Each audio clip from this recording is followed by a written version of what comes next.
The stars were silent, and so was the ship. The Varkan's Fist, a Xalari dreadnought, drifted through the edge of the dead zone. 3 kilometers long, bristling with plasma turrets and anti-capital beam lances, it was built to kill fleets. It had done so before. Its hull bore the scars of wars. Its crew had blood in their veins and war in their bones. On the bridge, Lord Commander Relvith stood tall. He wore a cape of scaled metal and a crown of rank, sharp, angular, cold. Around him, officers worked in near silence. The only sounds came from soft beeps of data screens and the low hum of power cores. Their pale green skin gleamed under the lighting, 4-fingered hands moving across alien controls. "Status?" Relvith asked. "Nothing on sensors," replied his second officer. "No ships, no signals, no threats, just scrap." The dead zone stretched before them, a graveyard of ships, burnt husks from forgotten wars, twisted metal, frozen bodies, wrecks from dozens of species. They floated quietly, slowly spinning in the dark. No one claimed the space anymore. No one dared to, except humans if the rumors were true. Relvith's lips curled. Ghost stories. But the mission was clear. Intelligence believed that humans had set up something here. A base, a signal station, maybe a trap. Whatever it was, he would find it and destroy it. His ship moved deeper into the wreck field. The dreadnought's shields glowed faintly as small pieces of debris bounced off. Plasma lances were armed, ready to burn anything that moved. Then it happened. "Unidentified ping, starboard sector," the sensor officer said sharply. Relvith turned. "Visual." The screen flickered. A faint blue blip. It blinked once, then vanished. "Another ghost signal?" someone asked. No, the tactical officer narrowed his eyes. It was a ship, just for a second. The bridge grew quiet. Tension rose like heat. Relvith said, "Scan the entire field. Thermal, quantum, gravimetric. Sweep it again." The crew obeyed. Dozens of scans ran at once. Nothing. Then, a voice crackled through their speakers. "Calm. Human. This is restricted space. You have 10 seconds to turn around." The voice was female, steady, almost bored. Relvith straightened. "Who dares?" He looked around. "Track the source." "No signal origin," the comms officer said. "It came from everywhere." "Impossible." Relvith stared at the wrecks outside. Hundreds of dead ships. All still. All silent. Fire a pulse. Clear a path. A wave of energy blasted from the Varkan's Fist, sweeping the area. Small wrecks exploded or drifted aside. Still, nothing responded. "Cowards," Relvith growled. "They hide in the dark." "Commander," said the sensor officer. His voice trembled. "Something is wrong with the debris pattern." "What do you mean?" "It's moving." Relvith looked at the screen. He saw it too. The wrecks were shifting. Not random. Not natural. Slowly, softly, they were closing in. "Raise shields. Target all power signatures. Prepare to fire." "Yes, sir." Weapons lit up. Shields surged. Crew moved quickly. Then, a second voice. Human again. Male. Calm. "You were warned." From the darkness, a shape moved. It looked like a wrecked freighter at first. Rusted. Broken. Useless. But as it turned, its thrusters lit blue, bright and clean. Armor peeled back to reveal turrets. Sleek and hidden. Targeting arrays locked on. Lights activated. It wasn't a wreck. It was a trap. It was alive. "Fire!" Relvith shouted. The dreadnought opened up with everything. Lances, beams, plasma bolts. Enough firepower to crack moons. The freighter vanished. No explosion. No wreckage. Just gone. "It jumped?" someone asked. No signature. No warp trail. Another ship appeared on the opposite side. Then another. Then 3 more. All looked like wrecks. All came to life. Then they vanished again. Relvith's claws gripped his command chair. He wasn't in a wreck field. He was in a kill zone. The bridge lights dimmed. The hum of power shifted. Commander, the engineer said, voice pale with fear. The main reactor. Something just scanned it. What? It was deep, precise. Not from our systems. Relvith looked at the screen again. The wrecks were still. But he knew now. They weren't wrecks. They were hunters. And he had just walked into their nest. The silence on the bridge was thick. No one moved. No one spoke. Lord Commander Relvith stood frozen, eyes locked on the view screen. Outside, the graveyard of ships floated as before, motionless, lifeless. But now he knew better. Those weren't ruins. They were waiting. Multiple heat blooms detected, said the sensor officer. They're faint, deliberate, spread evenly across the wreck field. How many? Relvith asked, voice low. 17. No, 18. Wait, 23. The officer swallowed hard. They're increasing. Could they be fusion leaks? Asked the weapons officer, hoping. No. Too controlled. Too spaced out. The sensor officer looked up. Sir, I think they're ships. Powered down. Hiding. The bridge felt colder. Relvith took a step forward. How long have they been there? Too long. They were in place before we arrived. That hit hard. They had been watched, tracked, herded. The wreck field wasn't just a graveyard, it was a cage. On the screen, nothing had changed. The ships still looked like floating junk. But now, Relvith saw the patterns. The gaps between them were too perfect. Escape routes were boxed in. Attack angles were covered. Every path out led through kill zones. Stealth vessels. Relvith muttered. Not just stealth, said the tactical officer. They're disguised. Built to look dead. Clever. Human clever. Not brute strength. Not noise and size. Just silence, patience, and poison hidden in plain sight. They still haven't fired on us, said the second officer. We can still back out. No, Relvith straightened his shoulders. We are Xalari. We don't retreat from games. He turned to the comms officer. Open a wide-channel hail. Let them hear this. A few seconds passed. The light on the console turned green. Relvith stepped forward.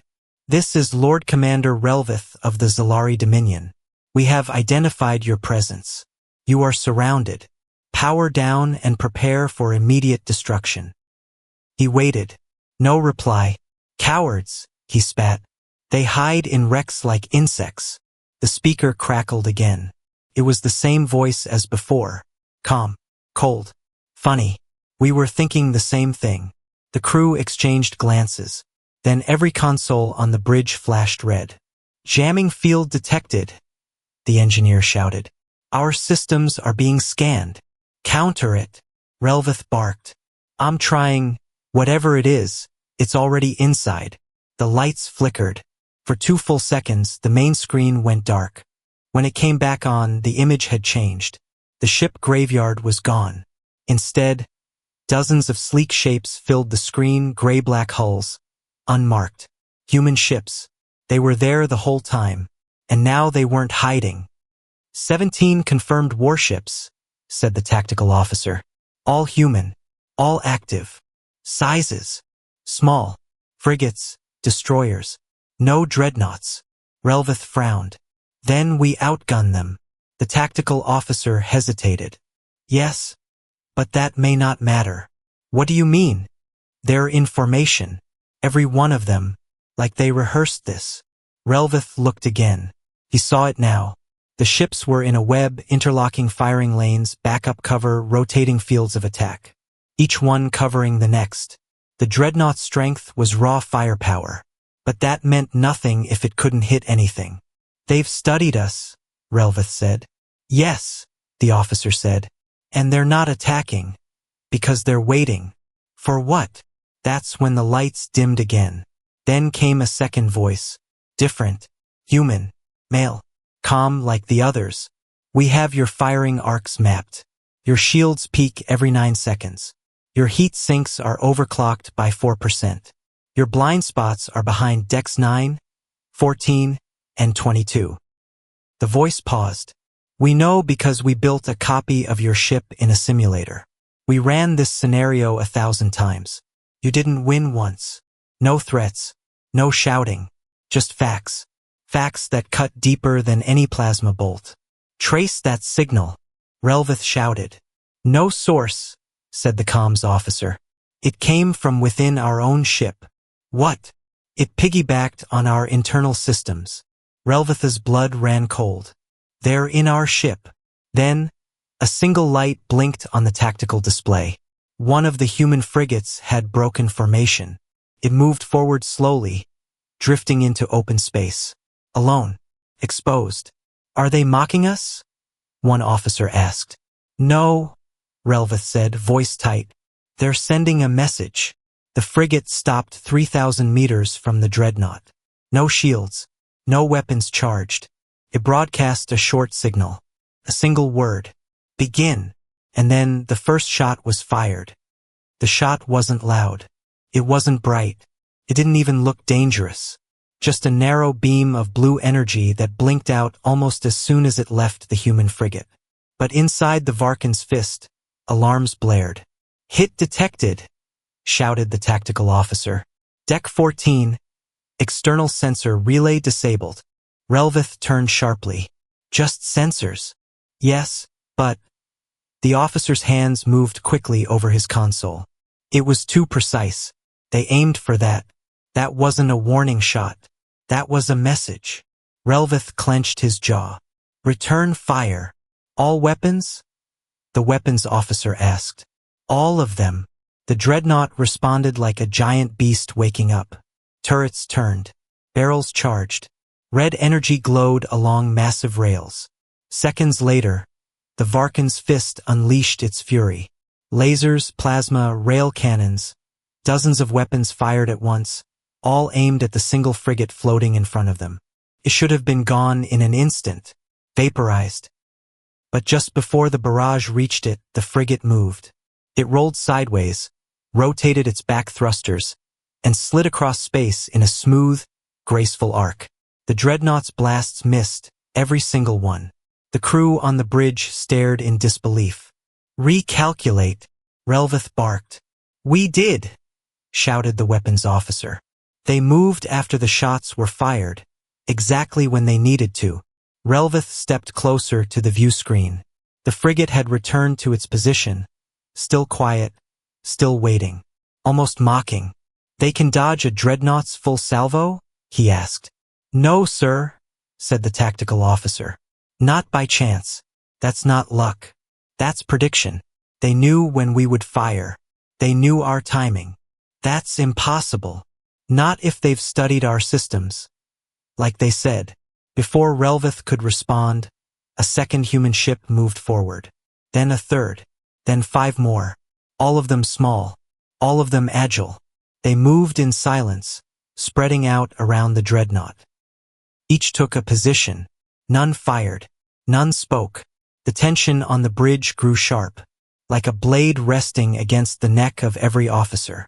Weapons ready, said the gunnery chief. But Relvith didn't speak. His mind was racing. Something was wrong. Very wrong. If humans wanted to kill them, they could have done it by now. They had the range. The element of surprise. They could have struck weak points, flooded systems. But they didn't. They waited. They watched. They measured. Why aren't they attacking? Relvith asked aloud. I think they want to test us, the tactical officer said. Or study our reaction time, our firing patterns, our behavior. To what end? To prepare the real strike. The moment he said it, the lights dimmed again. Not from an outside hit, but from inside. Power dropped by 5% across the ship. Sabotage, Relvith barked. Unknown. Could be from earlier scans. Could be viral code planted in our system. Purge it. Isolate all AI functions. The engineer was already working on it. We're trying. They're ahead of us. They mapped our systems before we even knew they were here. Then the second beam came. Not from the front this time, but from above. Another small human vessel had taken position above the dreadnought's upper deck. This weapon flashed once. Inside, sparks flew from the ceiling. Panels blew open. A red warning flashed across the bridge. "Shield inverter offline," someone shouted. "Upper dome defenses are down." And just like that, their armor in that sector was useless. "They're dismantling us," whispered the second officer. "One piece at a time." A new voice came over the speakers. Same calm tone as before. Different human. Younger, maybe. "Xalari vessel, we are not here to destroy you. Not unless we must. But understand this. Every ship in this field has one job. Cripple you without killing you." There was a pause. "That's mercy. You get only one chance to accept it." Relvatha's hands curled into fists. "How dare they offer us mercy?" He looked around. His crew was shaken. These were veteran officers. They'd seen battles, seen death, but they had never seen this. Never seen a war they couldn't fight. A threat they couldn't strike back at. Relvath stood tall. "Power every remaining weapon. Fire at all targets. No more hesitation." The dreadnought roared to life again. It fired in every direction. Blasts ripping through space, through wreckage, through false shadows. They hit nothing. The human ships vanished again, retreating behind cover around debris under blind spots. They were ghosts. And then, just as quickly, they returned fire. This time, they hit deeper. One strike took out the dreadnought's backup comms. Another hit a cooling unit, forcing a heat shutdown on 3 decks. One last beam pierced a hallway wall, depressurizing a section near the crew quarters. Still no major damage. But the message was clear. "We can end you anytime we want." On the view screen, a final line of text appeared. "Still want to play?" Relvath didn't answer. He couldn't. The bridge was dead quiet. Everyone stared at the words glowing on the screen. "Still want to play?" Relvath stood at the center, breathing hard, fists clenched, his mind a storm. He had faced enemies before. Pirates, rebels, even other empires. But this was different. This wasn't war. This was a game of chess. And the humans were already 5 moves ahead. "Damage report," he said at last. The engineer wiped sweat from his forehead. "Primary weapons are still online. We've lost upper shield coverage. Comms down to internal only. Life support stable, but a few decks are sealed off." "Any casualties?" "Minimal," the medical officer replied. "But crew morale is dropping fast." Relvatha's jaw tightened. He could see it on their faces. His proud officers, all trained for battle, all expected to dominate. Now they were being picked apart, slowly, precisely, like insects under a magnifying lens. He looked back at the screen. The human ships had pulled away again. Just drifting in space. Watching. "They're not even trying to finish us," someone muttered. "Why would they?" another officer said. "They already know they can. We can't touch them." Relvath turned. "We are not surrendering. We are Xalari. We do not bend to threats." "No, sir," said the tactical officer, eyes low. "But what if this isn't a threat? What if it's a warning?" Relvath opened his mouth to argue, but before he could speak, the screen changed again. This time a face appeared. Human. A woman. Pale skin. Dark eyes. Darker uniform. Calm, but not cold. No anger. No joy. Just stillness. "I am Admiral Leon Rourke of the United Terran Fleet," she said. "You are trespassing in a controlled zone. Your weapons are hot. You have refused to withdraw. And now your ship is bleeding." She leaned forward slightly. "This ends now." Relvath stepped closer.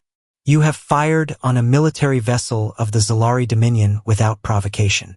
You've disabled our systems. This is an act of war." Rourke tilted her head. "You came into a restricted zone with guns charged, shields raised, and an intent to strike first. That is the provocation." Relvath raised his voice. "We came because we heard rumors that you were building weapons here. Stations. Fleets. The dead zone belongs to no one. It belongs to memory," Rourke interrupted. "A place where too many died. We chose it as a warning ground. Not because we wanted war, but because we expected you would come looking for one." Her eyes didn't blink. And now you found it. The screen flickered again. A new image appeared. A map, the Varkan's fist in the center. Dozens of human ships surrounding it in rings. Hidden corridors marked. Fire lanes drawn. Vulnerabilities circled in red. Relveth stared at it. It was a kill plan. Detailed. Accurate. Cold. You studied our ship, he said. We studied you, Rourke answered. The way you fight. The way you think. We knew how you would react the moment you stepped into this sector. Another image loaded. It was a perfect model of the dreadnought. A simulation. Human fire hitting exact points, disabling it in waves. They'd rehearsed this. Over and over. You never planned to kill us, Relveth said slowly. No, Rourke replied. We planned to give you a choice. She leaned back in her chair. You can power down now. We will repair basic systems. Let you leave. You can return to your empire and deliver a message. Relveth's voice cracked with anger. What message? That the humans are not prey. The words hit harder than any weapon. Rourke's voice didn't change. You see a small fleet and think it's all we have. But for every ship here, there are 10 more. Built not for invasion, but for defense. For counterstrike. We don't build to impress. We build to outlast. Relveth looked around. His crew was listening. Some wide-eyed. Some pale. Some silently nodding. He turned back to the screen. And if we say no? Rourke's face didn't change. Then we finish the demonstration. And your empire will lose one of its finest ships without ever knowing what hit it. The signal cut. The screen went black. No more words. Just silence. Relveth breathed in slowly, then turned to his crew. What are our odds? The tactical officer didn't even check. 0. Can we escape? No. Relveth nodded once, then sat in his chair. His hands shook, just a little. Then prepare to power down weapons, he said. Sir? Someone whispered. Relveth closed his eyes. Let's give them their answer. The bridge was quiet except for the soft hum of failing systems and the low, steady voice of the weapons officer. All weapons powering down now. Red warning lights dimmed. Plasma cores cooled. Targeting systems went dark. The Varkan's fist was no longer a threat. For the first time in its long, brutal life, the dreadnought was disarmed. Lord Commander Relveth sat in his command chair, staring at the dark screen. He felt something heavy in his chest. It wasn't fear, not shame, something else, something unfamiliar. Defeat. Communications? He asked. The comms officer gave a slow nod. Short range only. Still jammed on long-range channels. Send a signal to the human fleet. Confirm surrender status. The message was sent. Nothing happened at first. Just silence. Then the screen lit up. Admiral Rourke appeared once again. She looked exactly the same. Calm. Focused. Not angry. Not proud. Just professional. We received your signal, Commander, she said. We are standing by. Relveth nodded once. You have us. I won't lie and say I'm not angry. But I see now. We never had a chance, did we? No, Rourke said quietly. But that was the point. Relveth frowned. To humiliate us? No, she said again. To teach you something your empire refuses to understand. The screen changed. Diagrams appeared. The dreadnought systems. Weapon layouts. Vulnerabilities. Damage logs from the last hour. One by one, each part of the attack was shown in detail. How each strike had been timed. Where it hit. Why it mattered. Nothing was random. You mapped our ship, Relveth said. We built a full replica, Rourke replied. Trained crews on it. Rehearsed this battle hundreds of times. Different outcomes. Different tactics. We made sure we had every answer before you even asked the question. Relveth stared at the image of his own ship, cut apart in glowing red sections. You did all this? He said slowly. For one ship? No, Rourke said. We did it for the idea of what that ship means. She leaned forward again, her eyes locking onto his. Because we knew someone like you would come. Sooner or later. The screen flickered again. Now it showed dozens of different ship types, alien designs from other empires. Different shapes, different colors. Each one labeled with species names, combat styles, preferred weaponry. Underneath each ship was a human counter-design. Relveth stared. You've built ships to fight everyone? Yes, Rourke answered. One for every major threat we've identified in the galaxy. Built not to dominate, not to invade, but to survive. Relveth shook his head. You were preparing for a war that hadn't even started. That's where we're different, Rourke said. You wait for war. We train for it. We plan for it. We study it. She paused. Because when you grow up as the youngest species in the galaxy, the smallest voice, you have two choices, hide or prepare. Relveth leaned back. He understood now. They had never been scared of the Xalari, never even seen them as a real threat. They'd been ready the whole time. He glanced around his bridge. His crew looked stunned. Not broken, but changed. We never thought humans could do this, he said. Rourke gave a small smile. Not cruel. Not mocking. Most don't. Until it's too late. Then the screen showed something new. A file. Labeled in both Xalari and Terran Standard. Technical package. Indigo Protocol. What is this? Relveth asked.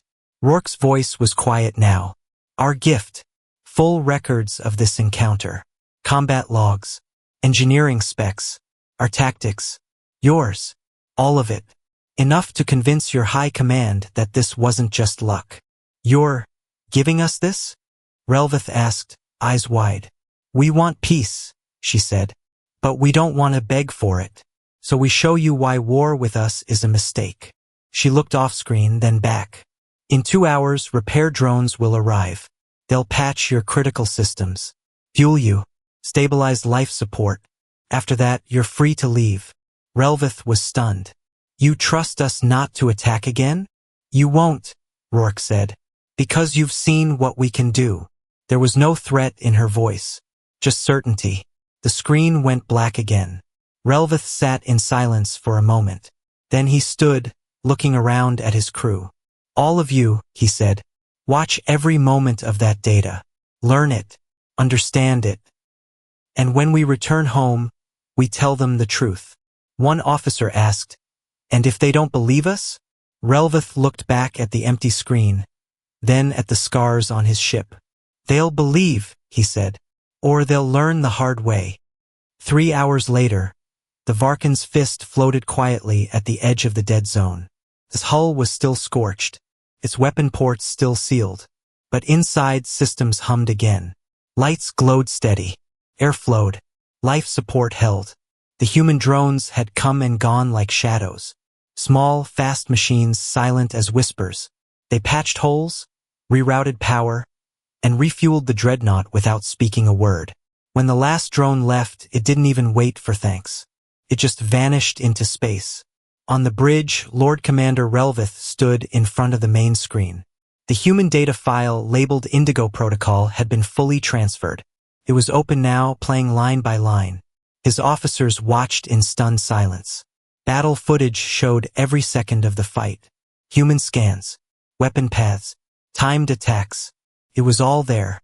Every hit had a reason. Every move was planned. They hadn't been outgunned. They'd been outthought. The video ended. The room stayed quiet. Relveth turned to face them. We came here to crush a rumor, he said. Instead, we nearly lost the most powerful ship in our fleet.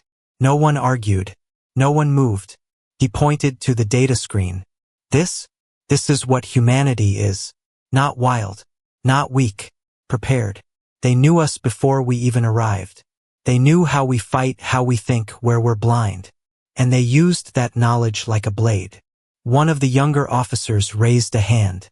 Sir, why didn't they finish us? Relveth's face hardened. Because they didn't want to destroy us. They wanted us to go home. To tell the others. They didn't want blood. They wanted a lesson. But will High Command believe this? Relveth gave a slow breath. They'll try not to. They'll say we were tricked. Say I hesitated. But we have more than words. He tapped the data file. We have proof.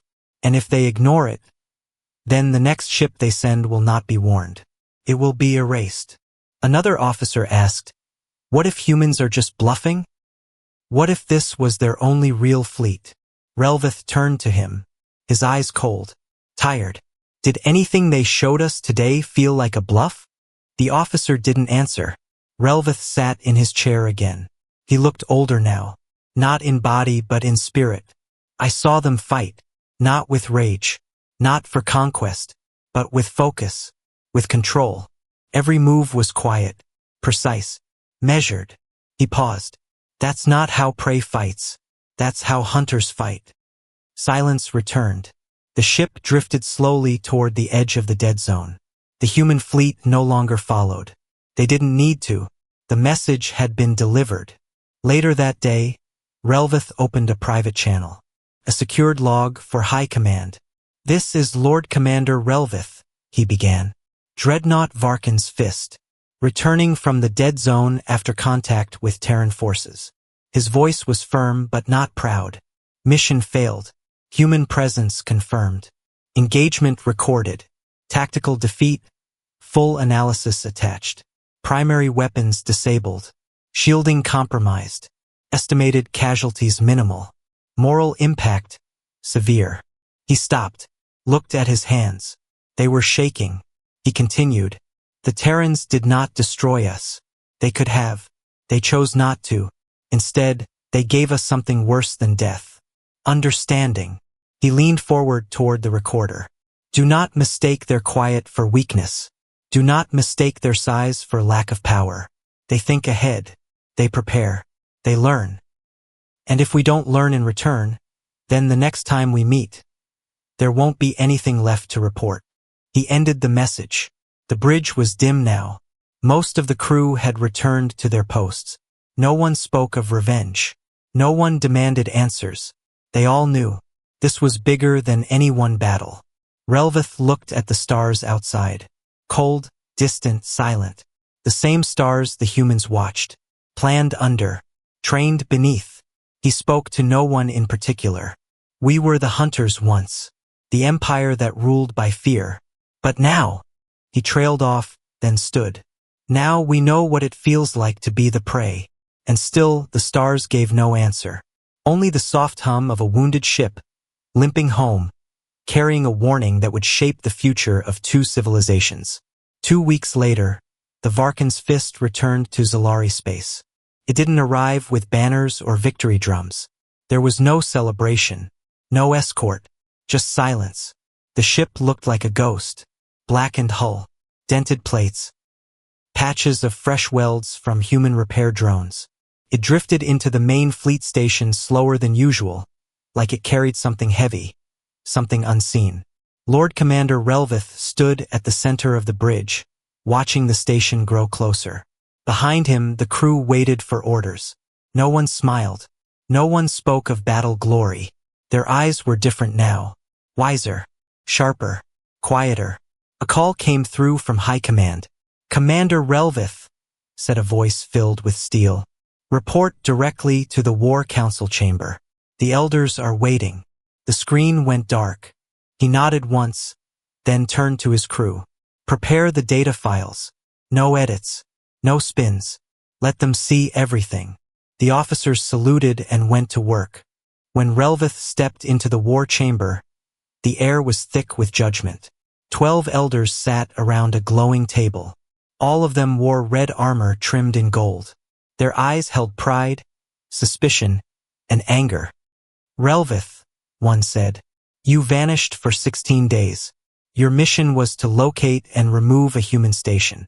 Instead, you returned scarred and broken. Explain. Relvith stood tall. I didn't just find humans. I found hunters, planners, survivors. One elder leaned forward. You surrendered your dreadnought. Do you admit that? I do, Relvith said calmly. And in doing so, I may have saved this empire. Another scoffed. From what? Primitive creatures with small ships and no territory. Relvith held up the data device. From extinction. The room fell quiet. He placed the device on the table. Holograms lit up around them, battle maps, video footage, weapon scans. The room dimmed as images played. Human ships cloaked as wrecks, the precision strikes, the calm voice of Admiral Rourke, and the final blow, Indigo Protocol. He let it all play. No words, just truth. When it ended, none of the elders spoke right away. Finally, one asked, "You believe this was not a fluke?" "I know it wasn't," Relvath said. "They have ships like this for every empire they've studied. Built not to conquer, but to stop others from conquering them." Another elder spoke more softly. "And they let you live?" "Yes, on purpose. They wanted us to carry the message. And I have." There was a long pause. Then came the question he feared. "And if we ignore it?" Relvath's voice lowered. "Then next time they won't stop. They'll hit first. Hard. And by the time we understand what's happening, it'll already be too late." An elder scoffed again. "We have fleets. Worlds. They have what?" "One clever ambush." Relvath shook his head. "They have patience. They have knowledge. And they have nothing to prove. That makes them dangerous." The elders looked at one another. Slowly, one by one, they nodded. "We will study this," the head elder said. "And we will decide." Relvath bowed. "Make the right choice." As he turned to leave, the elder called out one last time. "What do you call them now, Commander?" "Still think of them as children playing with fire." Relvath paused. He turned his head slightly. "No," he said. "I think of them as the fire." He walked out. Later, in his private chamber aboard the Varkin's Fist, Relvath watched the stars. The wounds of battle had been patched, but not erased. He didn't want them erased. They were reminders. A small message light blinked on his console. It was from human space. Text only. Transmission received. Message delivered. Will be watching. Rourke. Relvath read it twice. Then, slowly, a rare smile touched his face. They weren't just watching. They were waiting, preparing. And now so would he. He opened his ship's log. "New directive," he recorded. "Begin a full analysis of Terran tactics. Study all known footage. Train crews on human-style evasion. Adjust fleet protocols." He looked out the window one more time. "We are not the top hunters anymore. But if we are to survive the coming age, we must learn from the ones who are." He paused, then added, "Let it be known, the humans are not prey. They are the storm." He ended the log. The stars outside didn't change. But in Relvath's mind, they no longer looked so distant. They looked awake.